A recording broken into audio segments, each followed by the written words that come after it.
ఈ వీడియోకి లైక్ చేయండి, సబ్స్క్రైబ్ చేయండి, గంట కొట్టండి. పులుసు చేస్తున్నా.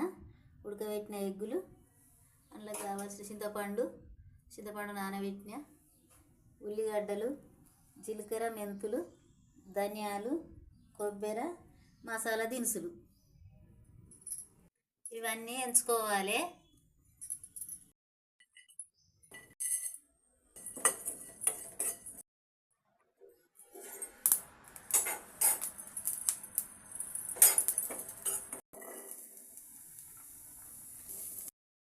ఇట్లా మంచిగా దూరగా ఎంచుకోవాలి.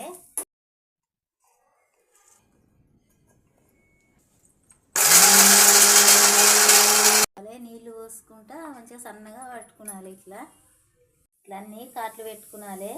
షాక్తో కాట్లు పెట్టుకొని పులుసులు వేసుకుంటే మంచిగా పులుసు పట్టుకుంటుంది గుడ్లకు. ఎగ్గులు గోలించుకోవాలి. నూనెలా ఫ్రై చేసుకొని తీయాలి.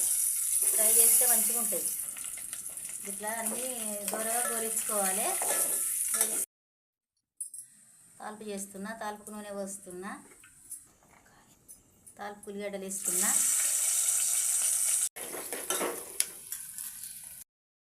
పసుపు వేస్తున్నా. గుడ్లు వేస్తున్నా. పులుసు పోస్తున్నా. అల్లం ఎల్లిగడ్డ వేస్తున్నా. కారం వేస్తున్నా. దానికి తగ్గట్టు వేసుకోవాలి కారము. దొడ్డు ఉప్పు తగినంత వేసుకోవాలి.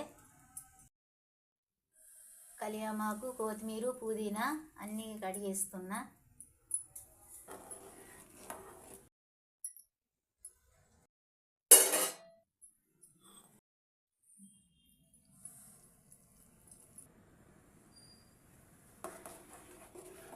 ఇట్లా మసాలా వేసినాక ఇంకొక 5-6 నిమిషాలు మసులితే మంచిగా ఉంటుంది.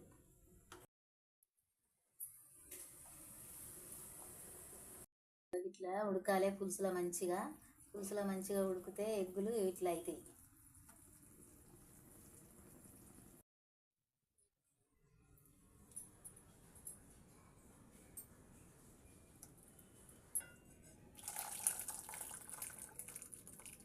ఎగ్గు పులుసు అయింది.